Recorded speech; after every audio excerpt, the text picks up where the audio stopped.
Hey, I know you can already read a title, so let's go ahead and get into those tips. Tip number 1, as soon as you're able to, hire Clark Cash. Under the Go Recruit, it's this person right here. They have a very fast checkout speed, and they're $400 a day. And plus there is a processing fee.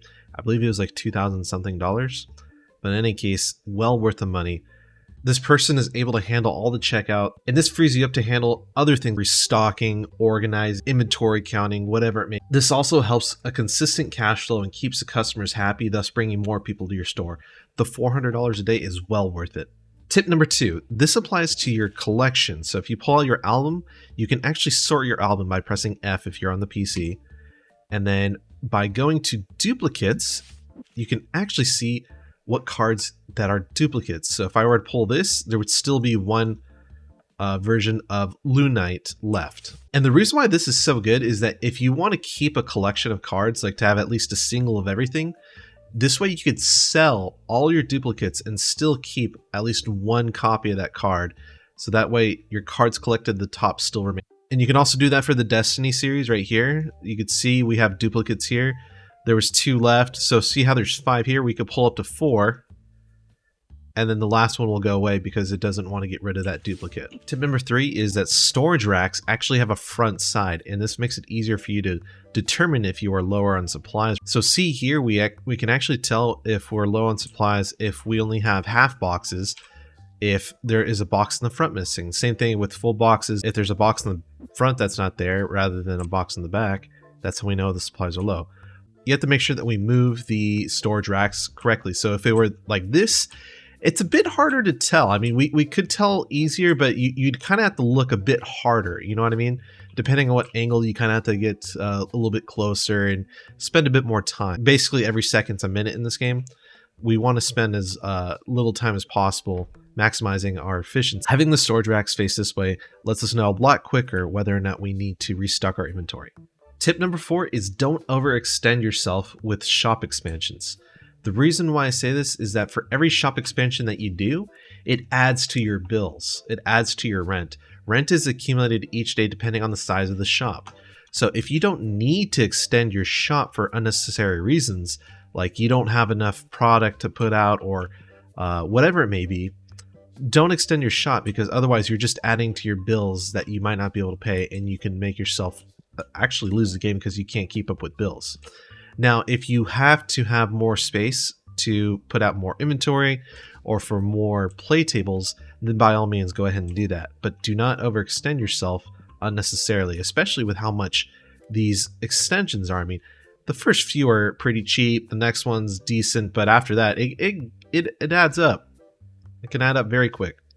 So on top of that, the rent increases as well as the electricity.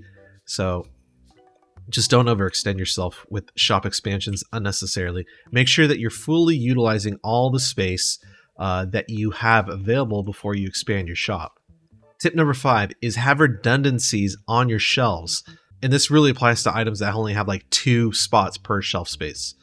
So for the tabletop stuff, since there's only, for at least these 3, there's only 2 spots per shelf space. So I like to have multiple rows and columns of the same item, because these will all be sold out by the end. Same thing applies to cards. You want to make sure that you have a good stock of cards available. Usually these don't run out by the end of the day, but sometimes depending on the day or if there is a good price on these cards, they can run out. So always make sure that you have some sort of redundancy. You have multiple shelves with multiple things to make sure that you do not run out of these items. For stuff that doesn't sell as well, like, for at least in my game, dice cubes don't sell too much, even with a lower price. You don't have to have redundancy. It's only on the stuff that you notice that you're selling out very quickly and you have to restock off. Tip number 6 is that the first hire is decent for restocking, but that's about it. If they're restocking cards, they are extremely slow. If you put them on restocking cards over here, they put out cards very, very slowly. But if they're doing anything else like stocking books or stocking figurines, they're decent. But if they are stocking cards, they are pretty slow. So you can see here at the rate at which this person is putting it back, it's not great. So if that were to be 32 card packs, he'd be standing here for probably a full hour. The only reason why I say this person is decent is because they're only $50 a day. So this does alleviate some restocking from your other people. I would recommend at least getting Dennis and also Angus. They are pretty good restockers. For the price, they're pretty quick. Tip number 7 is having a 3-spray system. And the reason why I say 3 sprays is sometimes 2 doesn't cut it. You need 3 because sometimes one of these might run out and you have a redundancy here to hit the person that makes it through that might be stinky. So as we could see here, we could see a stinky person going through. These 2 can hit him. But maybe, one of these might have run out. In this case, this one would get it. Or if this one is still recharging and this one's still within range of the stinky person, these 2 can still. And my last tip for you, when you are opening packs, set the pack opening speed to the max value. Because when you're opening just a bunch of packs back to back, you want to make sure that you're going through it as quickly as possible. So make sure you set this open pack speed all the way to the top. Otherwise, you could be standing there for a pretty long time. Well, that's all the tips that I have for now. Did you learn something new? Let me know in the comments down below.